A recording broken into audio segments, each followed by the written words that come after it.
C'est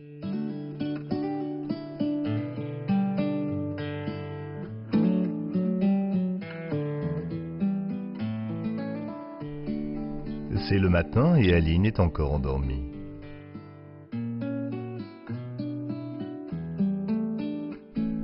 Sa mère, Eva de Laat, une créatrice de mode des Pays-Bas, est déjà affairée à travailler. Je m'appelle Eva de Laat, je suis néerlandaise. Je suis arrivée en Chine pour la première fois il y a 12 ans. J'habitais à Hong Kong. Par pur hasard, mon ami m'a mis en contact avec une entreprise et j'ai été embauchée, j'ai emménagé à Hong Kong. J'étais la moitié du temps là-bas et l'autre partie du temps à Shanghai. C'était la première fois que je découvrais la Chine continentale, que j'ai beaucoup aimé d'ailleurs. J'étais très intéressée par tous les changements et le développement qu'on voyait et les expériences que j'ai eues à cette époque. Après environ un an, je suis retournée aux Pays-Bas, à Amsterdam, où je vivais et je travaillais. J'ai travaillé pour Nike pendant environ 6 ans et il y a 6 ans, j'avais vraiment très envie de revenir en Asie et en particulier en Chine.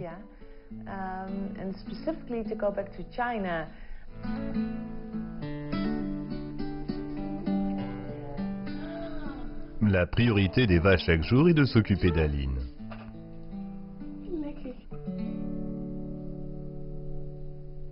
Donc elle travaille le plus possible à la maison.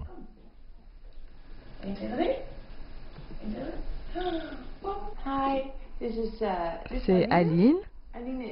Elle a 10 mois. Elle est née à Beijing et elle adore la Chine. Elle vient juste de se réveiller. Elle prend son premier repas avec des légumes et du poisson. Elle adore. C'est une fille super. Elle adore observer ce qui se passe autour d'elle. Après ça, elle va avoir envie de jouer. Et c'est ce qu'on va faire. Pendant la semaine, elle reste avec la nounou qu'elle aime beaucoup. Je travaille aussi à la maison. Donc c'est très pratique parce que je peux passer beaucoup de temps avec elle.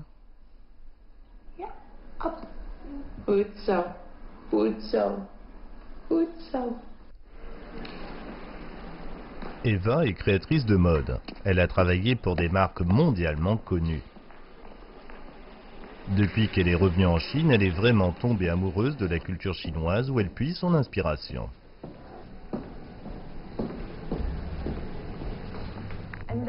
Eva a donné récemment une série de conférences aux élèves de l'Institut des technologies de mode de Beijing. Une partie de son enseignement consiste à encourager les étudiants à s'inspirer des vêtements de l'ethnie Miao. Voilà, ce que j'aime, ce sont les manches. Elles ont vraiment une forme particulière, vous voyez? Donc même quand vous voulez faire des manches très lourdes, vous devez jouer avec pour montrer que cette femme a vraiment un long héritage derrière. Mais ça, c'est trop délicat, trop chi, ça ne va pas.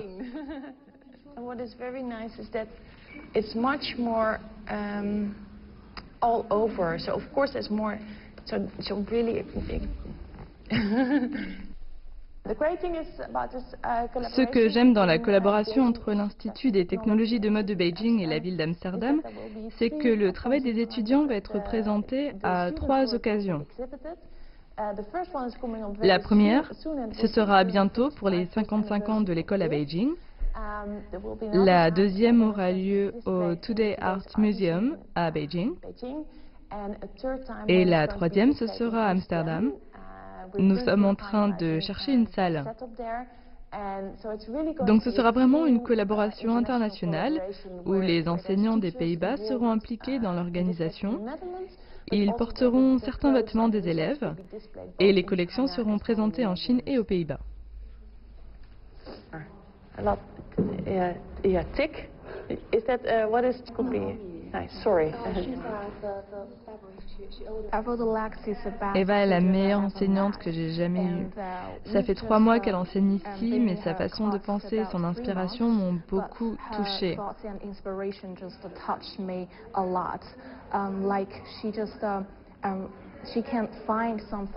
Elle arrive vraiment à réveiller des choses en vous parce qu'elle s'exprime avec son cœur.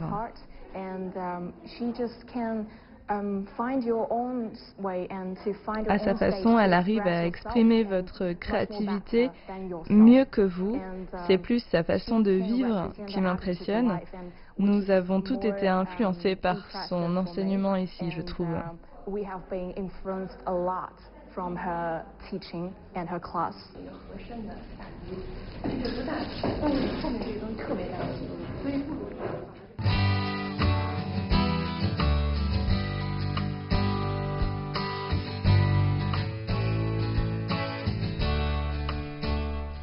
C'est une équipe de rêve en ce moment.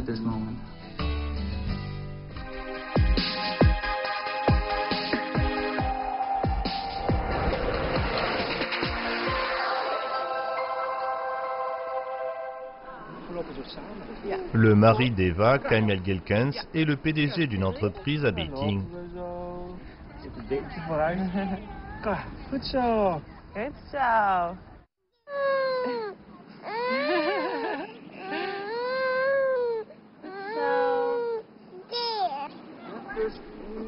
Il est très occupé par son travail, donc il a peu de temps libre durant la semaine.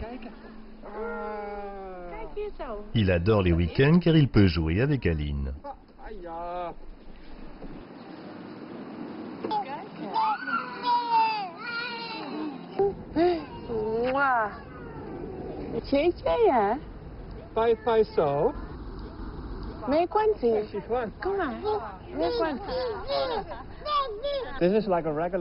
C'est un dimanche typique pour nous à Beijing. Nous sommes ici depuis 2 ans et avant ça 3 ans à Shanghai. C'est une bonne façon d'en apprendre plus sur la Chine en vivant dans ces 2 villes.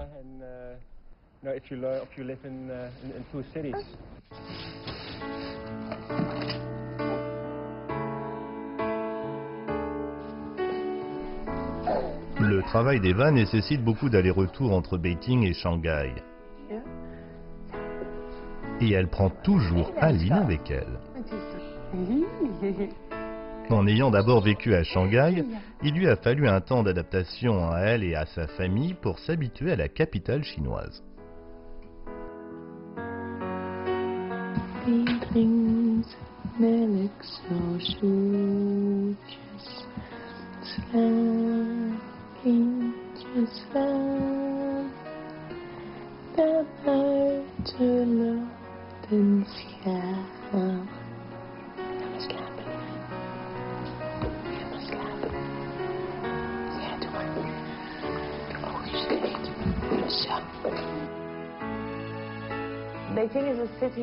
Beijing est une ville où vous avez besoin de connaître les gens pour savoir où aller. Donc au début, j'avais pas mal d'appréhension, parce que Shanghai est une ville très ouverte. Où que vous alliez, vous trouvez des endroits agréables et des choses à faire. À Beijing, un peu moins. Mais maintenant, je trouve que c'est vraiment génial de vivre ici. Il y a plus d'art et une culture du design. C'est plus terre à terre, plus vrai qu'à Shanghai.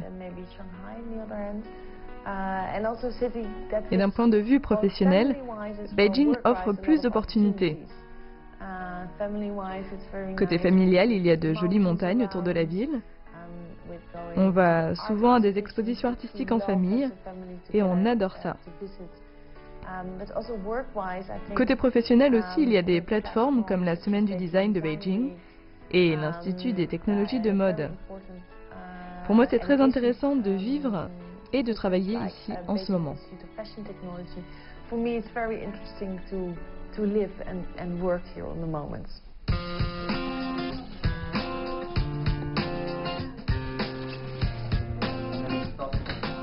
Bien que plutôt satisfaite de sa vie ici, la pollution de l'air l'inquiète. Et cette inquiétude s'est amplifiée après la naissance d'Aline.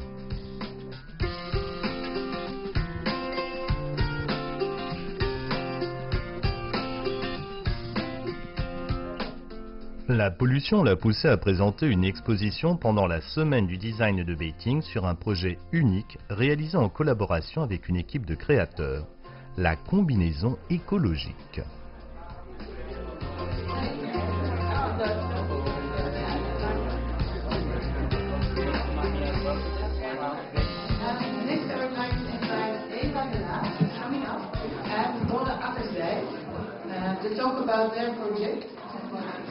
Just one thing I want to say beforehand, as you know, contemplating actually a continuation from our non-working process. Ça fait environ 2 ans et demi que je vis à Beijing et la pollution est vraiment très forte ici. Depuis l'année dernière, Bora Kersdik et moi avons commencé à travailler ensemble. Avec lui plutôt sur l'aspect technique du vêtement, d'autres créateurs nous ont rejoints. En gros, ce qu'on fait, c'est d'allier le textile à la technologie. Nous avions déjà travaillé ensemble avant, et cette fois-ci, on s'est intéressé plus particulièrement à la pollution de l'air. Avec ce mélange de textile et de technologie, la combinaison que vous voyez comprend une centrale de purification de l'air.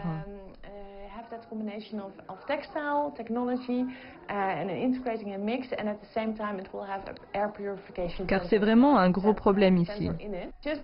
Et ça inquiète beaucoup les gens. Cette combinaison peut nettoyer l'air car elle rejette des ions négatifs qui se collent à la poussière et la font tomber au sol. Et ça permet de purifier votre air environnant.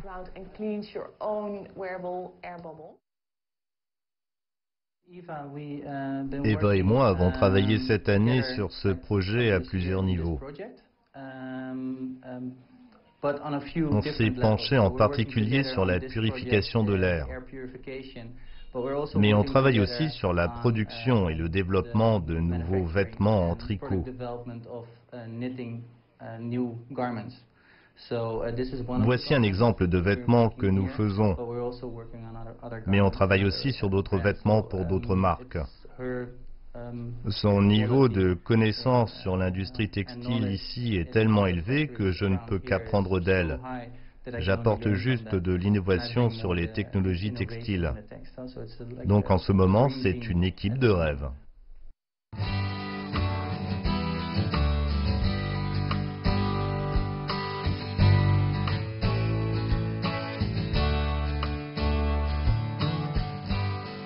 Je trouve que c'est très bien fait.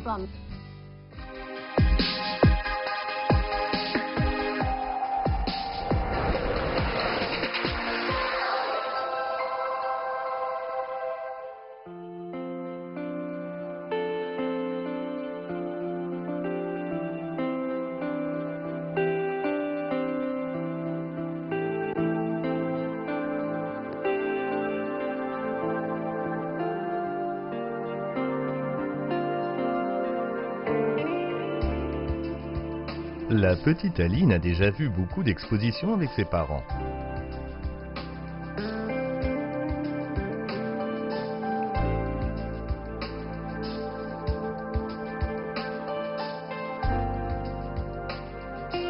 C'est une agréable sortie en famille, mais aussi une source d'inspiration pour Eva.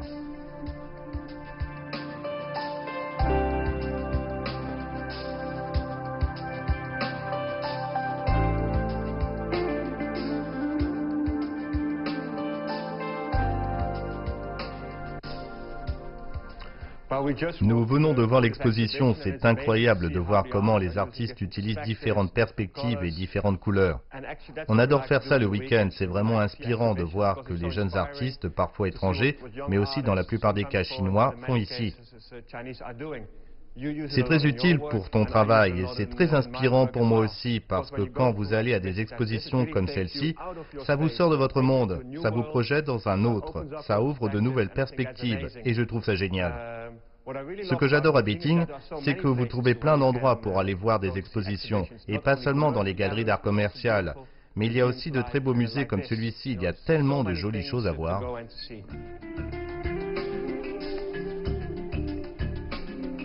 Camiel a quitté son travail aux Pays-Bas pour rejoindre sa femme ici en Chine.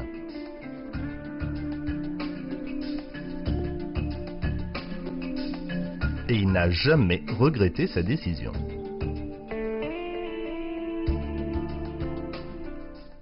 Il y a 5 ans, Eva a eu cette opportunité géniale d'être créatrice pour une branche d'une grande marque de mode en Chine.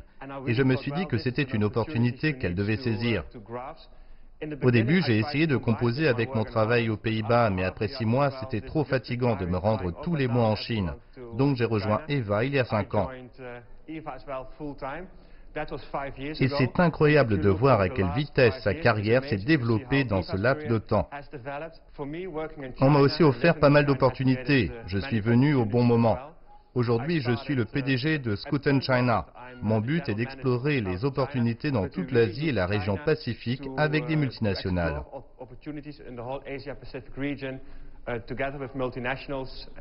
On propose pas mal de programmes de formation pour les employés. On les prépare à relever des défis, faire en sorte qu'ils réussissent et qu'ils soient plus heureux.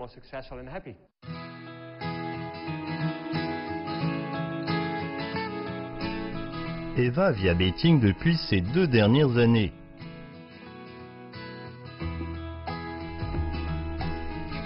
Et peu après son arrivée, elle est passée devant la boutique Shen Shifu, une célèbre franchise de chapellerie de Chine.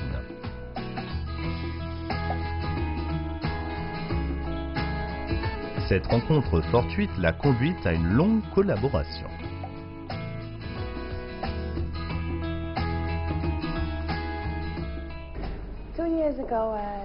J'ai emménagé à Beijing il y a 2 ans et je recherchais de nouvelles pistes. On marchait dans le quartier et nous avons trouvé ce magasin de chapeaux. Et ma spécialité, c'est la chapellerie. Et surtout le savoir-faire et les méthodes de production.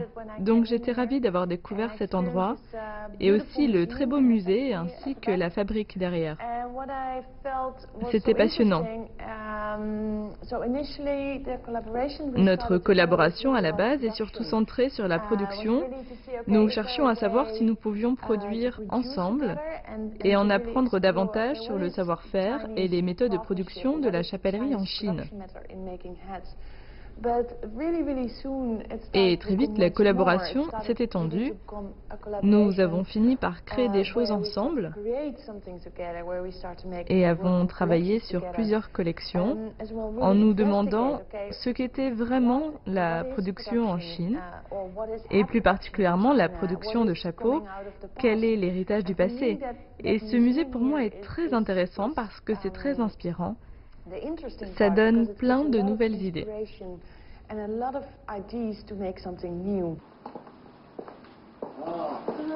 Bonjour, Bonjour. Comment ça va? Comment ça se passe pour toi? Bien, bien. Et comment va ta fille? Elle va bien. Tu as de nouvelles idées pour la création de chapeaux?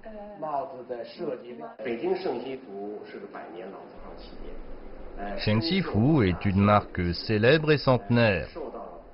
Nos créations sont autant appréciées des clients chinois qu'étrangers. Notre enseigne a su traverser un siècle, car nos créations sont réalisées avec soin et sont toutes originales. Et c'est ça qui a suscité l'intérêt de notre amie étrangère pour notre marque, car depuis 100 ans, nous perpétuons ce principe d'excellence. Eva était intéressée par le fait que nous associons des éléments traditionnels avec des éléments modernes, aussi bien chinois qu'étrangers. C'est ce qui lui a donné l'envie de travailler avec nous. Et au fur et à mesure de notre collaboration, nos liens se sont resserrés car nous partageons les mêmes idées. En ce qui concerne notre marque, ça me conforte dans l'idée qu'il faut continuer à innover. Et c'est ce qui va permettre aux entreprises hollandaises avec lesquelles nous travaillons de se développer également.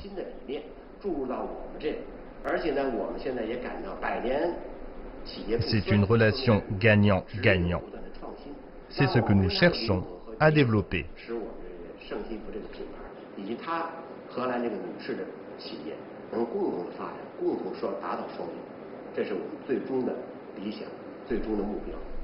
La relation que nous avons établie a dépassé le simple cadre du travail. Même dans nos vies privées, nous passons du temps ensemble. Nous allons au restaurant ou alors on fait des dîners à la maison. Et on en apprend plus sur la famille de l'autre. Donc c'est vraiment une belle collaboration qui nous permet d'en apprendre plus sur la culture de l'autre. Durant ces 2 dernières années de collaboration et d'échange avec Eva, nous avons forgé une amitié. Je trouve qu'Eva est directe, honnête et passionnée par son travail et dans la vie. Je l'invite souvent, elle et sa famille, à la maison le week-end. Vu ce que nous avons réalisé jusqu'ici, nous sommes assurés d'une collaboration fructueuse à l'avenir.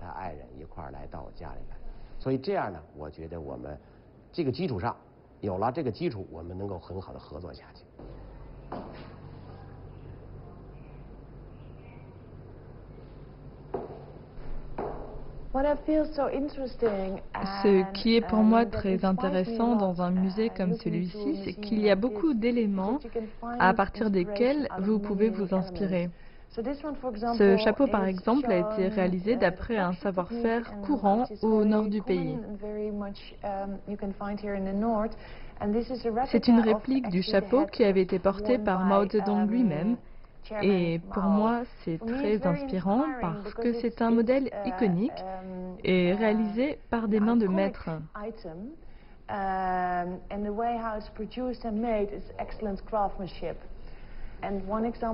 Ici, nous avons un très bel exemplaire de coiffe de minorité ethnique de Chine.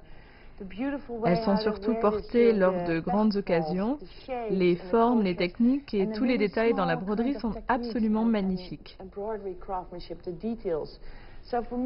Pour moi, c'est fantastique d'avoir l'opportunité de me promener dans un musée comme celui-ci avec de si belles collections. Ça me donne plein de nouvelles idées et c'est aussi comme ça que nous travaillons avec Sheng Sifu. Nous avons recours à ces techniques, ce savoir-faire et cet héritage pour créer quelque chose de nouveau à partir de tout ça, en ajoutant de nouvelles techniques de production et des textiles innovants. Eva adore rester dans les ateliers pour observer comment les modistes réalisent les chapeaux.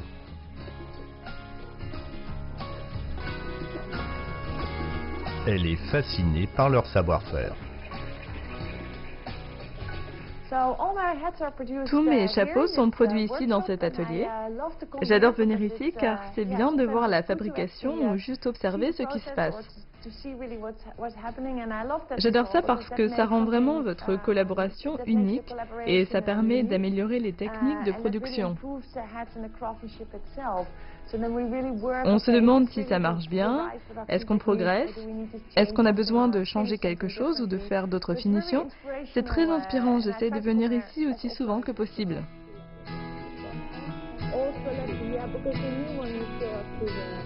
Les prototypes sont finis et Eva est ravie.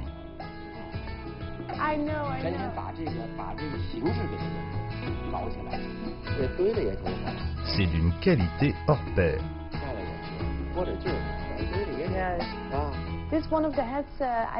Voici un des chapeaux que j'ai créé et que Sheng Sifu a réalisé. Nous avons terminé ça ensemble. Comme vous pouvez le voir, c'est un chapeau plutôt classique qui peut être porté aussi bien dans la vie de tous les jours que pour des occasions spéciales.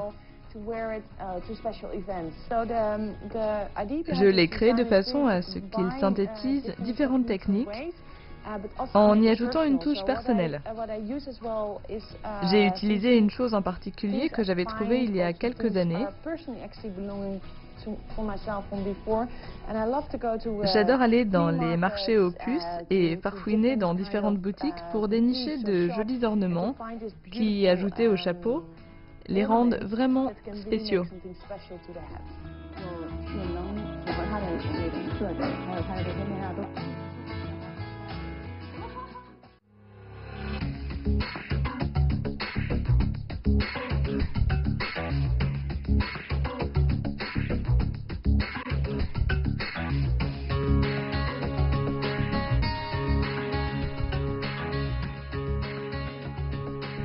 Un moment de fierté pour Eva est celui où ses étudiants montrent leur création lors d'un défilé de mode.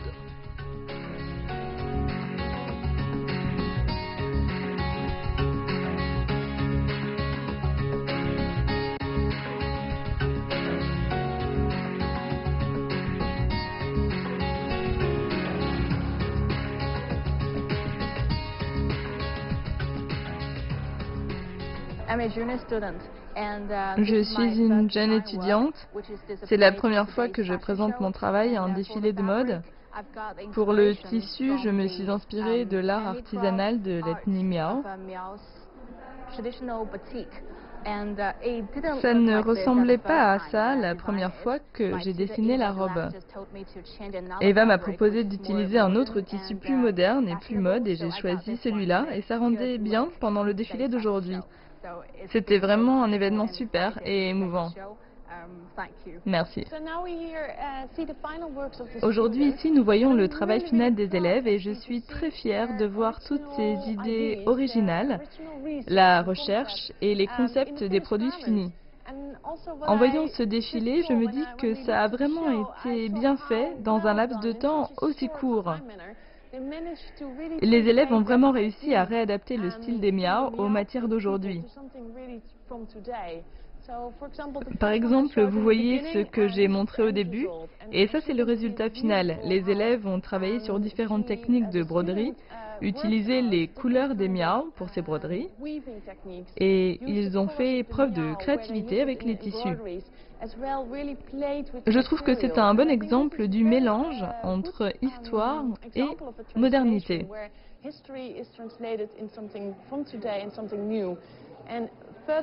Si vous continuez à marcher,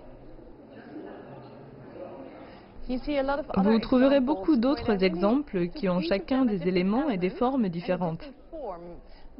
Je suis très fière et heureuse d'avoir vu ce défilé de mode aujourd'hui.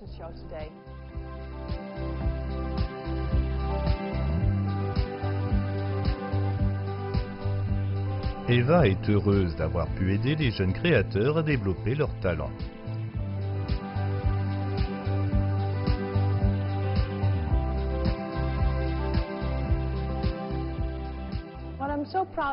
Je suis si fière de voir qu'avec les professeurs du BIFT, nous avons pu guider, travailler ensemble et collaborer avec les élèves. Nous avons pu réaliser ça en 2 semaines en partant de rien. C'est très bien fait parce qu'ils ont fait un travail approfondi, alors que s'approprier et enseigner les techniques de l'ethnie Miao n'est vraiment pas évident, parce que leur artisanat est si raffiné, si précis, si soigné, que ce n'était vraiment pas facile pour les élèves de réussir à faire ce qu'ils ont fait.